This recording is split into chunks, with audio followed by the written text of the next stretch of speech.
Stacy Gagnon. I am the director for Trauma Lens Care, or TLC. My husband Darren is with me today, and we have been asked by Matt Force to bring to you guys a series of videos on how trauma affects children's brains and what we see in our homes and within our classrooms when working with kids who have been exposed to adverse childhood experiences. Stacy and I spent a lot of years as foster family. We have 5 adopted children. We adopted 3 through foster care and 2 from international.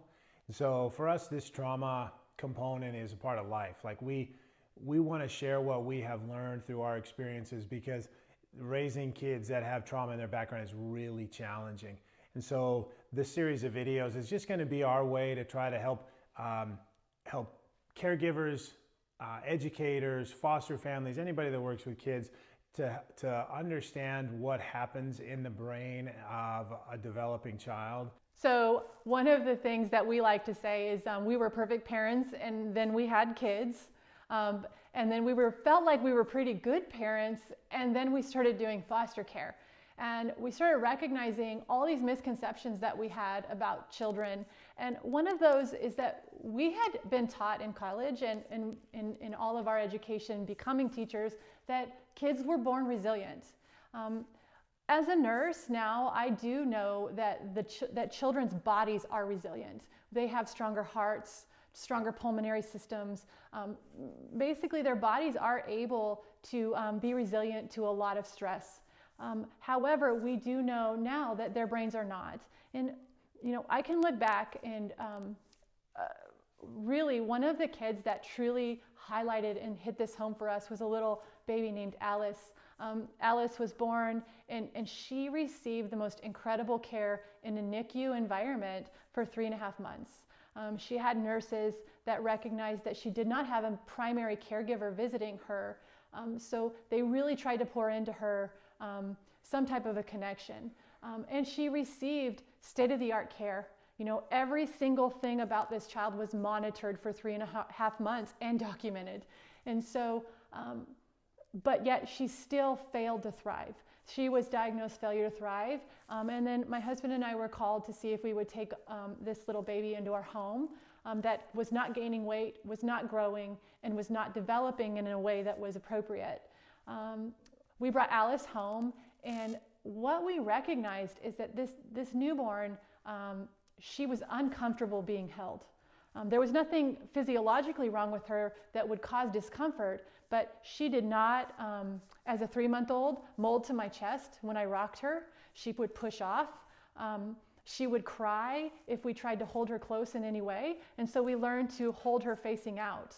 And yeah, she was really hyper-vigilant. She really paid a lot of attention to what was happening in the environment, but she did not want to bond. She was very resistant to bonding to Stacy and I. Like she would just resist everything that we tried for a long time. It took about a year before she finally relaxed and felt comfortable to be held by us and to let down her guard, so to speak, and actually start to bond. And I can remember there was lack of eye contact. She did not like feeding. We struggled with feeding. We ended up with a G-tube for her. And I recall the first day that she actually fell asleep on me in a rocking chair. She was a year old, and I called my best friend in tears, because to have worked so hard, for 9 months to get this baby to trust us, it really, really made us recognize how important the in utero experience is for a newborn, but also those first few months after, in the need to connect or to attach to one single caregiver. It cannot be a rotation of caregivers in a child's life. So this process has been a long one for Stacy and I over the last 15 years, something like that, of working with kids who have had really rough beginnings. And so when we started to experience the behavioral issues from the kids that we worked with, then we started really researching and trying to understand the behavior of the kids. And so through that process, that's kind of led us to where we are today, trying to continue to wrap our heads around what happens with trauma in children and how they develop. And so what we want to talk about is how the brain develops and how developmental trauma gets in the way of of the way the brain is supposed to learn about relationships and about bonding and attachment. And so when trauma happens and screws that up, it changes a lot about the trajectory of a person's life.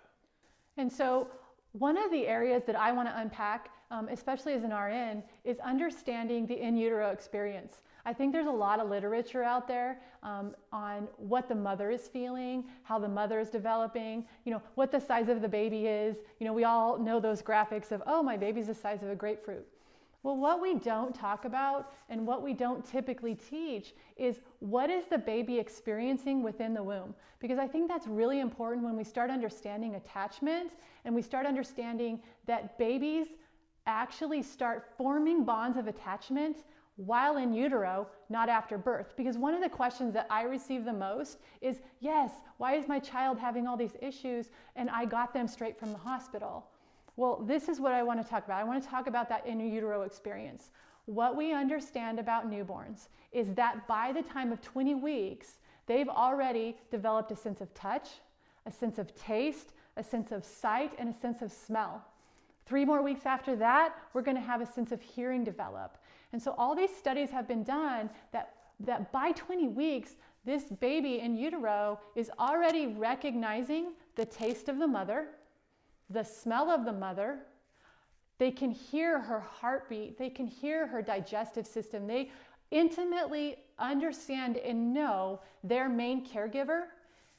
And one of the most interesting studies I read is that they can recognize their mother's touch from the outside. And so when they did some fetal scans or some ultrasounds of babies while the mother was touching, the baby was actually reaching out and touching the mom touching them. When a father or a stranger was touching the mother's belly, the baby did not move towards the touch. And that's a profound thing to think about, that this baby is already bonding to this mother. And so we recognize that the maternal bond is the absolute strongest bond in the entire world. The maternal bond is the strongest bond in the world. Well, I've also heard in the trauma world that the trauma bond is the most strongest bond in the world. So if the maternal bond and the trauma bond are supposed to be the most strongest, then we ask or we beg the question, how is that? And a psychologist friend of mine explained this to me in greater detail. If you think about birth from the perspective of a baby, they already have all of the senses. So when the birth process happens, they understand that the mother is stressed out, right? A mother's heart rate increases and she's feeling pain and she's having fear run through her. That's the birthing process. And then the baby is moved into the birth canal and there's pressure and they're moving from the only environment they've ever known to an environment that they don't know. And so the baby literally feels in that moment that they are going to die. And it's hard to think of it that way, but that is how it works, is that trauma occurs during birth to both the mother and the baby. What do we do naturally when a baby is born? We take the baby and we place them on the mother's chest. And we see the baby's heart rate regulate and their temperature is regulated by the mother, and they might latch to the breast and suddenly they have the taste of the mother and they know the smell of the mother, and we see that attachment serve and return process occurring in the most beautiful moment that I've ever witnessed in my life.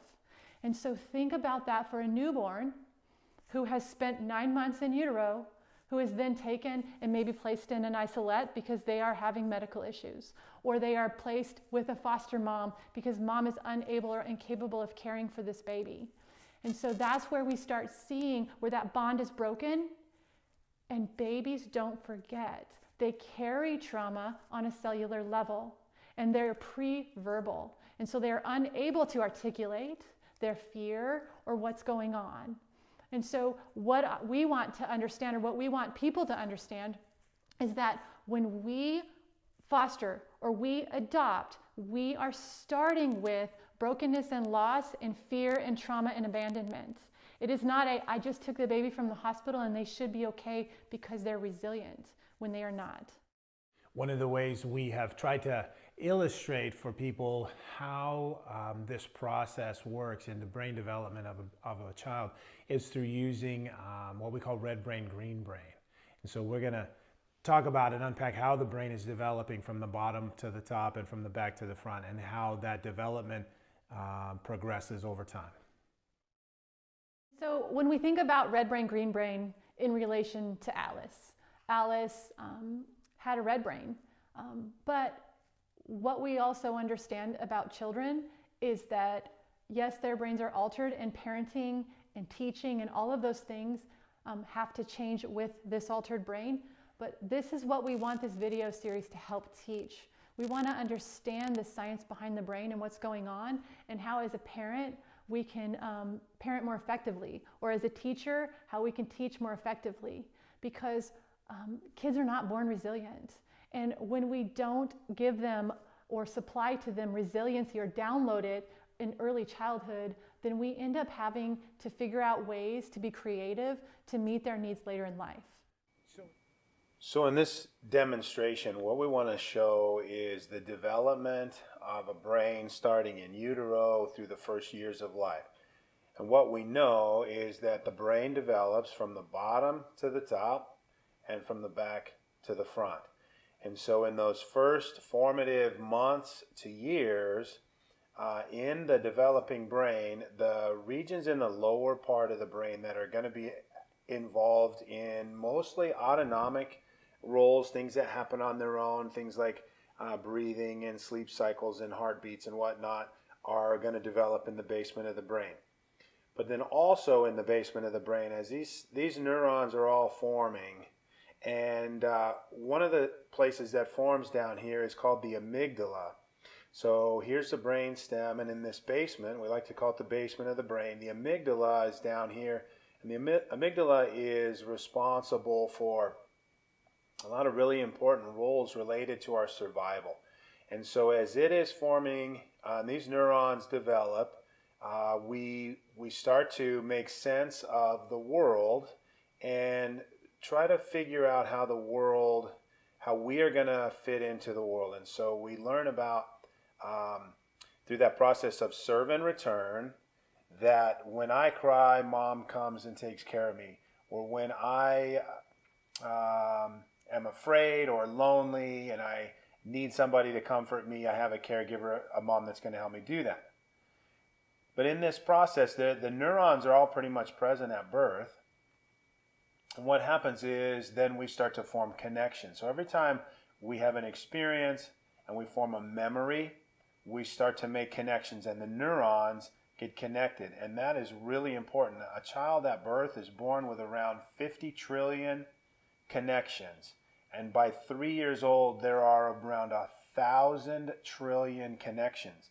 And they form at about 1 million connections a second in those formative years.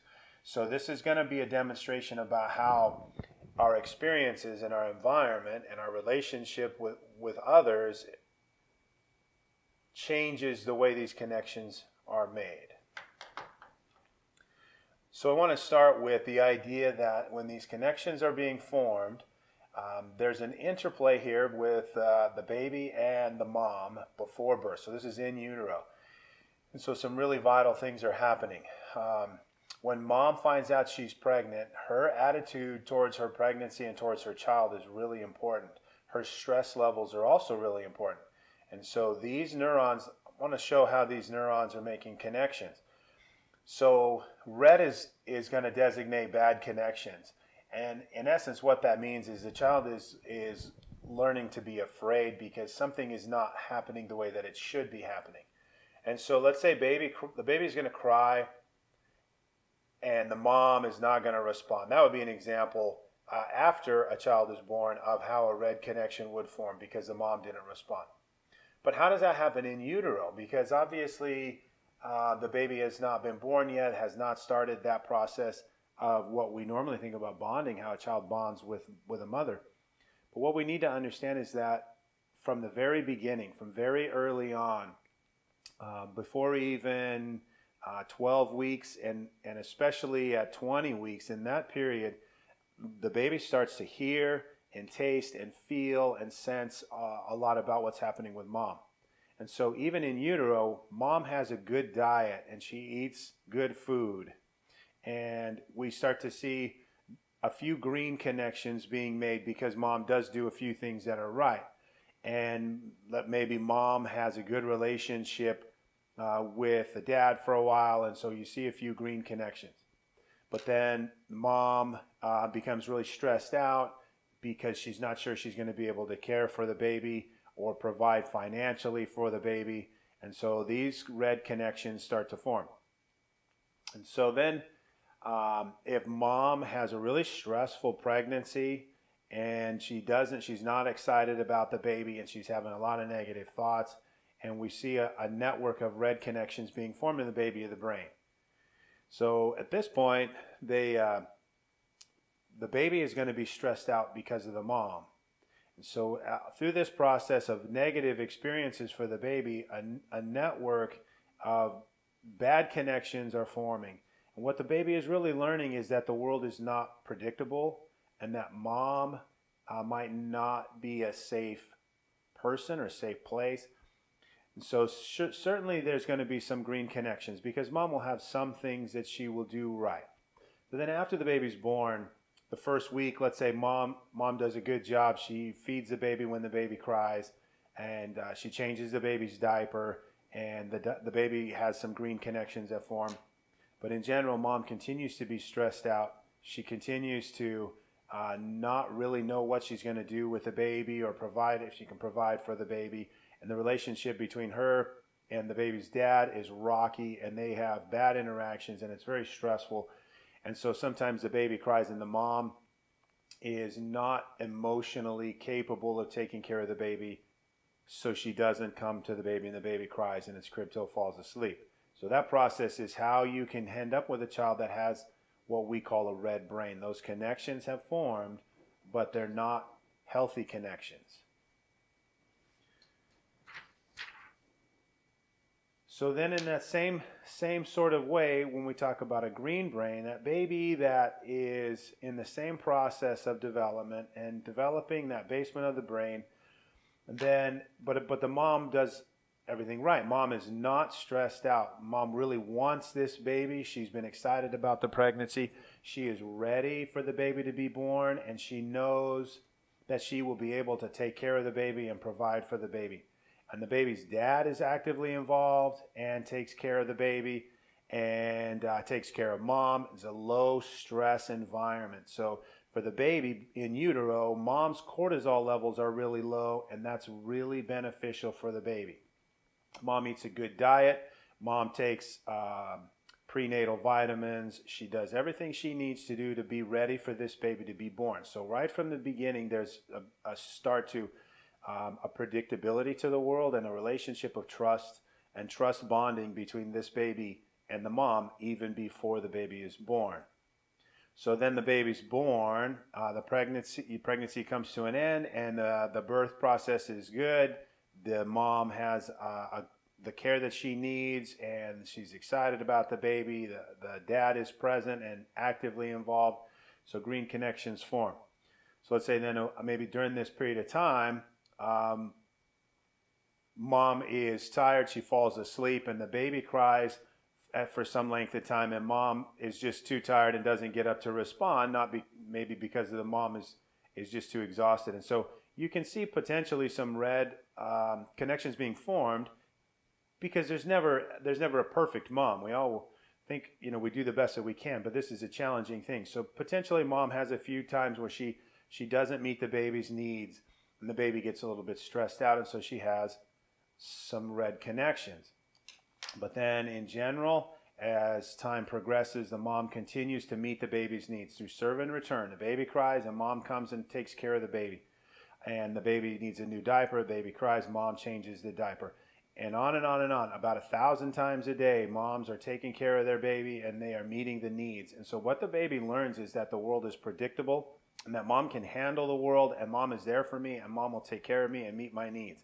Over and over and over again, this interplay between a mom and a baby. And so you see a network of neuron connections that are really solid, and this provides a foundation for the way that this child is going to interact with the world. She's going to view the world in a certain way, because this is going to give her a regulatory system for handling stress and for handling relationships in society. this is the most important component in that development of this baby. So then as the full brain starts to develop and the cerebral cortex starts to form, and then the prefrontal cortex and all those higher level functioning things, this foundation will always be here.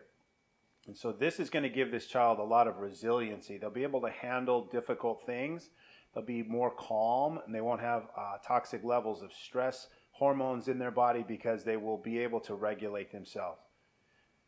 So when we talk red brain, green brain, that's what we like to illustrate, that the difference between the two children is really striking because it will change everything about the way they interact with the world.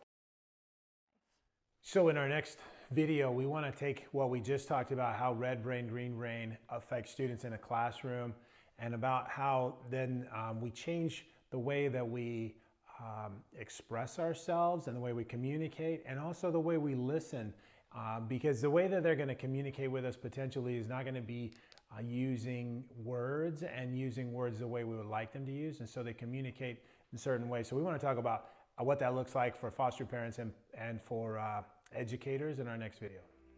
Thank you for joining us on TLC today.